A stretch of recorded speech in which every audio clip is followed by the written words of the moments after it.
সচিবালয় এলাকায় চলছে আনসার সদস্য ও শিক্ষার্থীদের ধাওয়া পাল্টা ধাওয়া। পরিস্থিতি নিয়ন্ত্রণে যোগ দিয়েছে সেনাবাহিনী। টানা 8.5 ঘন্টা ধরে আনসার সদস্যরা সচিবালয় ঘেরাও করে অবরুদ্ধ করে রেখেছেন নাহিদ, সার্জিস, হাসনাত সহ সচিবালয়ে কর্মরত বিভিন্ন মন্ত্রণালয় ও বিভাগের কর্মকর্তা কর্মচারীদের। হাজার হাজার আনসার সদস্য সকাল থেকে সচিবালয়ের সামনে অবস্থান নিয়ে বিক্ষোভ করে। এক পর্যায়ে দুপুর 12টা থেকে তারা সচিবালয় অবরুদ্ধ করে রাখে। এতে করে সবগুলো গেট বন্ধ হয়ে যায়। বিকাল 5টায় অফিস ছুটি হলেও কর্মকর্তা কর্মচারীরা বের হতে পারছেন না।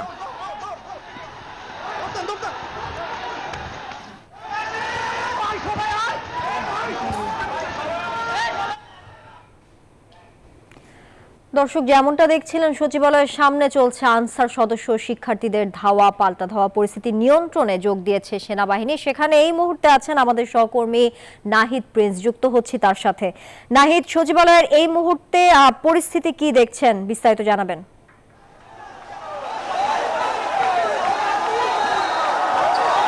সচিবালয়ে 9টার পর থেকে কিন্তু সাধারণ শিক্ষার্থীরা সচিবালয়মুখী হয়।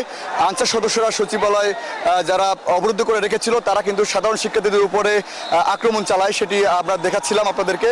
দুজন শিক্ষার্থী কিন্তু ইতিমধ্যে আহত হয়েছে।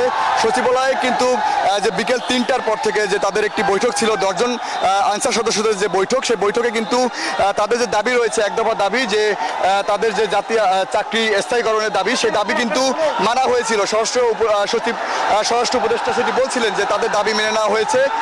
তারপরও কিন্তু আনসার সদস্যরা সচিবালয় গেট তারা ছাড়েনি, তারা প্রতিটি গেটে অবরুদ্ধ করে রেখেছিল।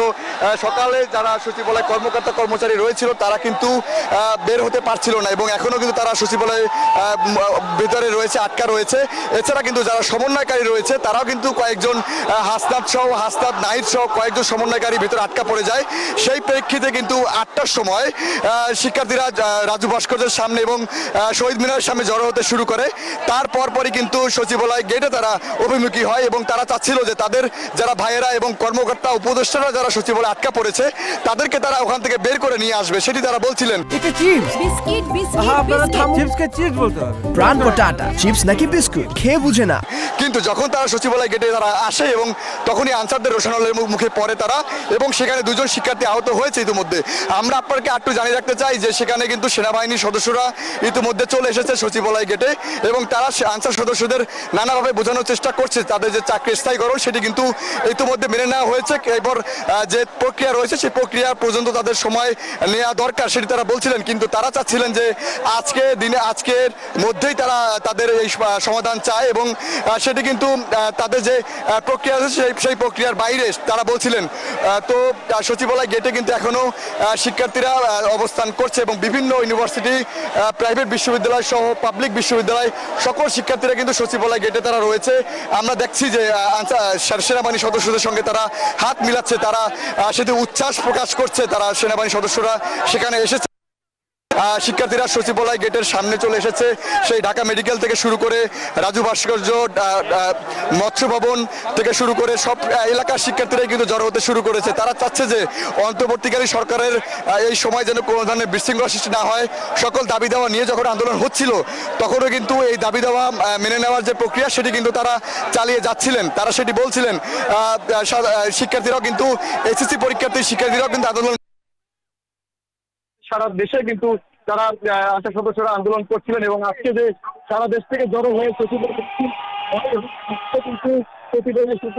পর থেকে তারা সচিবালয় গেটে অবস্থান নেয় এবং গেট ভেঙে তারা ভেতরে ঢুকে প্রবেশ করে। এবং সেখানে কিন্তু স্বরাষ্ট্র উপদেষ্টা বলছিলেন যে তাদের পক্ষ থেকে যেন 10 জন সমন্বয়কারী তার সঙ্গে মিটিং এ বসে এবং কি ধরনের সমস্যার সমাধান করা চায় সেটি তারা বলছিলেন।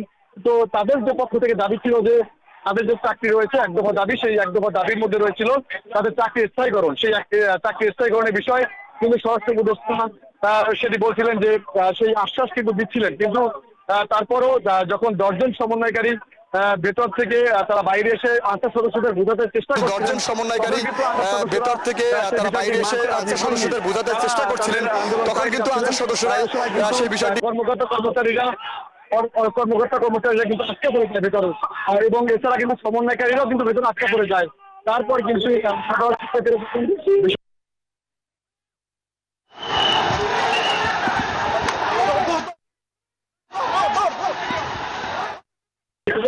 তারা সচিবালয় মুখী হয় এবং সচিবালয় চাচ্ছে যে তাদের যারা ভাই রয়েছে তাদের সরকার অন্তর্বর্তীকালীন সরকারের উদ্ধার করার জন্য তারা মূলত এখন সচিবালয় অবস্থান করছে।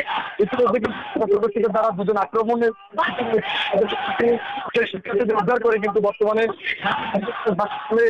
নেওয়া হয়েছে। আমরা সেটা আপনাদেরকে দেখাচ্ছি থেকে কিন্তু এই ধরনের বিশৃঙ্খলা শুরু হয়েছে। 10টা পার হয়ে গেছে, প্রায় 2 ঘন্টা হয়েছে, কিন্তু এমন অবস্থা রয়েছে। 10টা পার হয়ে গেছে, প্রায় 2 ঘন্টা কিন্তু এমন অবস্থা রয়েছে। শুরু করেছে তারা বিভিন্ন ক্যাম্পাস থেকে, হল থেকে তারা বের হয়ে তারা সচিবালয়ে তারা অবস্থান নিয়েছে এখন বর্তমানে। তো সবকিছু মিলিয়ে ওদেরকে দেখাচ্ছি যে সচিবালয়ে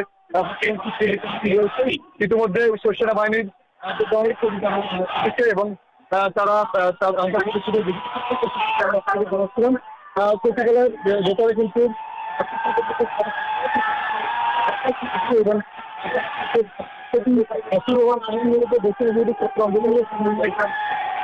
সরকারের যে উপদেষ্টা রয়েছে সলমান হাসনাত সহ যারা রয়েছে তাদের কিন্তু ভেতরে আটকে রাখা হয় এবং সেই পরিপ্রেক্ষিতে কিন্তু তারা এখন জড়ো হয়ে তারা এখন সচিবালয়ে অভিমুখী হয়েছে।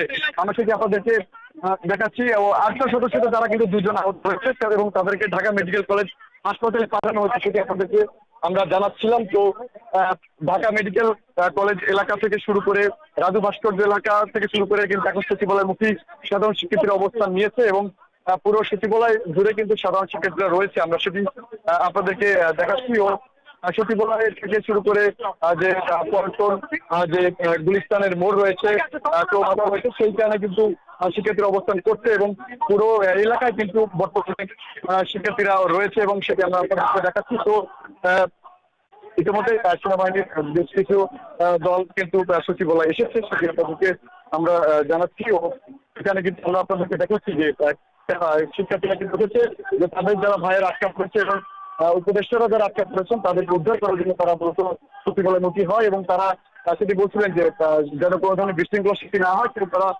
বারবার বলছিলেন। কিন্তু সচিবালয় গেটে আসার পরই কিন্তু 8 সদস্যদের দ্বারা কিন্তু শিক্ষার্থীরা আহত হয়েছেন এবং মারধরের ঘটনা ঘটেছে। ভিতরে আটকে রেখেও মারধরের ঘটনা কিন্তু ঘটার খবর আমরা পেয়েছি। ইতিমধ্যে 2 জনকে হাসপাতালে নেওয়া হয়েছে, সেটি আপনাদেরকে জানিয়েছিলাম। তো সচিবালয়ের যে পরিস্থিতি সেটি আপনাদেরকে ক্যামেরায় দেখায় যে কি ধরনের অবস্থা রয়েছে সচিবালয় গেটের সামনে।